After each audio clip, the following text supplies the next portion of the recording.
Day 208, 208 days sheltered in place.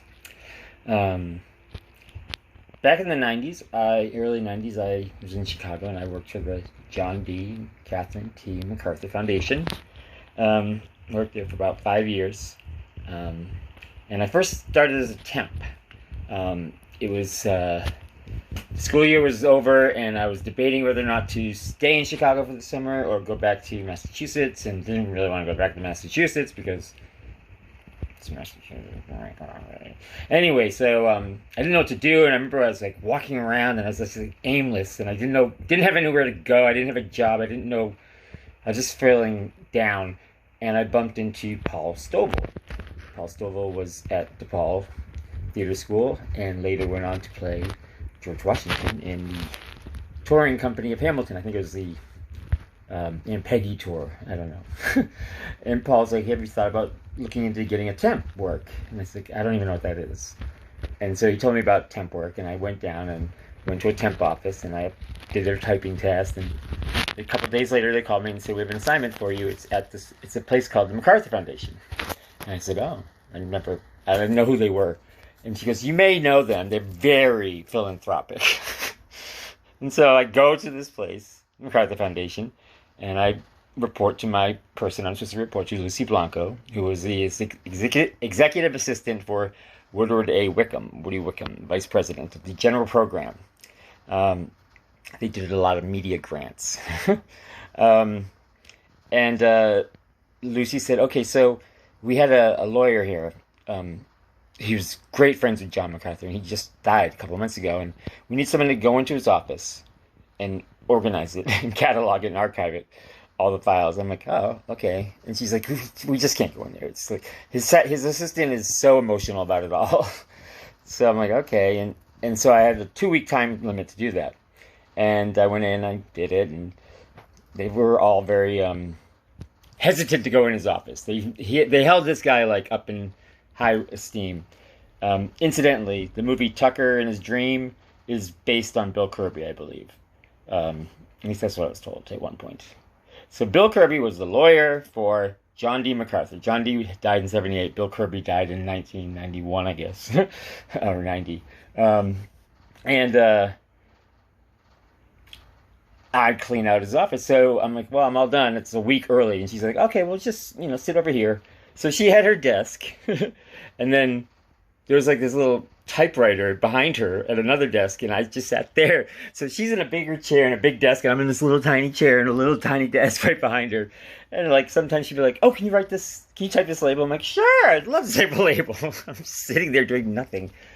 So this 2-week assignment, which I finished in 1 week, was now a month, now 2 months. They just kept having me come back because they liked me. And so August rolls around, and Woody is about to go on somewhere on a trip for like 4 weeks. And Lucy says to him, when you're gone, I can't justify having Sean here anymore. And he's like, oh, well, we'll have to create a position for him. And that's what they did. They created a position in the president's office, Adele Simmons, the president of the John D. and Catherine T. MacArthur Foundation, goddaughter of Adlai Stevenson. And they created a position, a secretary position, and basically my job in that department area was to open her mail and sort it and say, here's your mail.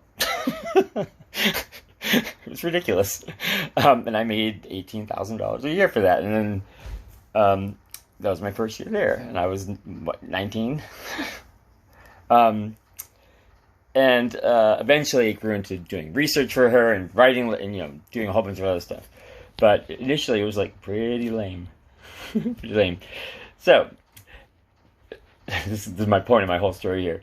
The foundation had a board of directors, and on the board of directors were notable writers and scientists and bankers and people of prominence. The foundation had like board meetings about 4 times a year, and they were always held at the Drake Hotel for 3 or 4 days. And the board members would be flown in, they'd stay at the Drake Hotel, and it was a big thing. And Woody was always really tense about it. He was overseeing the board meetings all the time. And he's always like, you know, he wanted everything to be perfect because he's a perfectionist, and they will notice if it's not. So one of our board members was there, and happened to be with Woody in our office one day. And I saw him and recognized him. I'm like, oh my God, that's Dr. Jonas Salk.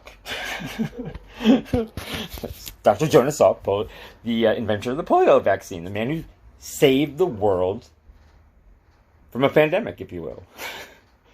And so I'm like, and they're standing right by my cubicle. So I go over to my cubicle and I say, hello, Woody. I'm Mr. Salk. And hello. And I said, oh, I was wondering if you could just sign this. And I handed him my memo pad. And I said, you just signed your name. And so he did. And for years, you see that? It's a little out of focus. For years I had this framed on my wall. And then I sort of lost place of it. And then I recently dug it up so I could have it again. Because we need a person like a Dr. Jonas Salk to save us from this pandemic. And the World Health Organization is saying that if a vaccine comes out, when a vaccine comes out, it's not going to be this year. It's not even going to be early next year. It's going to be in the third quarter of 2021. And the disease itself won't be eradicated until at least 2025. Yeah. That's the poop. That's the 411. That's the skinny. So that was a little history lesson of the MacArthur Foundation and me. More on John MacArthur being an asshole later. Because he was. Yeah, Bill Kirby. Anything salacious in his office files? No. It wasn't. I mean, there's a lot of shit in there, a lot of papers, but it wasn't nothing worth money or notable. I think someone else had already gone in and done that. Lucy Blanco. Day 208, sheltered in place.